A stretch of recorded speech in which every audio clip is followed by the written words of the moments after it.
പണ്ടെങ്ങാണ്ട് ചേച്ചിയുടെ കയ്യിലുണ്ടായിരുന്ന ഒരു ഷോളാണ് ഇന്നത്തെ താരം.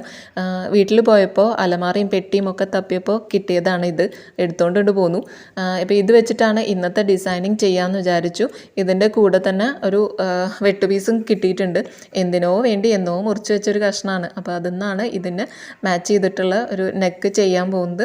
നെക്ക് എനിക്ക് അറിയാവുന്നതല്ല, എന്നാലും ഞാൻ പിൻട്രസ്റ്റിൽ അതിൻ്റെ ഫോട്ടോ കണ്ടപ്പോൾ ജസ്റ്റ് ഇതുപോലത്തെ നെക്ക് ഞാൻ കണ്ടിട്ടുണ്ട്. അപ്പോൾ എനിക്ക് ഭയങ്കര ഇഷ്ടമായി. അത് ഞാൻ പേപ്പറിൽ ഇതുപോലെ കട്ട് ചെയ്ത് നോക്കി. അപ്പോൾ ഓക്കെ ആണെന്ന് കണ്ടപ്പോൾ ഞാൻ എന്തായാലും പരീക്ഷിച്ചേക്കാമെന്ന് വിചാരിച്ചിട്ട് തുണിയിൽ കട്ട് ചെയ്യാണ്. അപ്പോൾ ഈ ഡ്രസ്സിൻ്റെയും കഥ വേറൊന്നുമല്ല, നമ്മുടെ കോഴ്സ് തന്നെയാണ്. ഫുൾ കോളറും അതുപോലെ ഇൻവിസിബിൾ സിബ് വെച്ചിട്ടുള്ള ഒരു ഫുൾ കോളർ കുർത്തിയാണ് തയ്ക്കാനായിട്ട് പറഞ്ഞിട്ടുള്ളത്. അതിന്ന് വെറൈറ്റി ആയിട്ട് നമ്മൾ എന്തെങ്കിലും ചെയ്യുക എന്നുള്ളതാണല്ലോ എൻ്റെ ഒരു രീതി.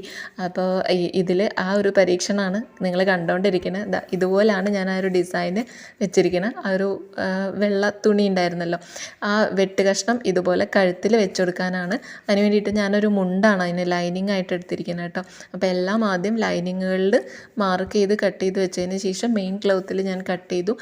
സ്റ്റിച്ചിങ്ങിൻ്റെ വീഡിയോ മുഴുവനായിട്ടൊന്നും എനിക്ക് എടുക്കാൻ പറ്റിയില്ല. ജസ്റ്റ് ഞാൻ ആ ഡോറിയുടെ ഒരു വീഡിയോയും കൂടി ഉൾപ്പെടുത്തിയിട്ടുണ്ട്. ആ ഡോറി ഉണ്ടാക്കുന്ന വീഡിയോ ട്യൂട്ടോറിയലായിട്ട് തന്നെ ഞാൻ ഈ ചാനലിൽ അപ്ലോഡ് ചെയ്തിട്ടുണ്ട്. അപ്പോൾ കാണാത്തവർ അതൊന്ന് കാണുക.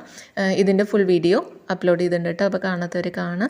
ഇതിൻ്റെ ഫൈനൽ റിസൾട്ട് കണ്ടിട്ട് എങ്ങനെയുണ്ട് എൻ്റെ ഡിസൈൻ എന്നുള്ളതൊന്ന് കമൻറ്റ് ചെയ്യാൻ മറക്കരുത്. ആരും കമൻറ്റ് ചെയ്യാറ്. കഴിഞ്ഞ പ്രാവശ്യത്തെ വീഡിയോ ഒക്കെ വളരെ കുറച്ച് പേരാണ് കണ്ടിട്ടുള്ളൂ. വ്യൂസൊക്കെ വളരെ കുറവാവുന്നുണ്ട്. എന്താണാവോ. എന്തായാലും ഫൈനൽ ലുക്ക് എങ്ങനെയുണ്ടെന്ന് അഭിപ്രായം പറയണേ. ശരി, ബൈ ബൈ.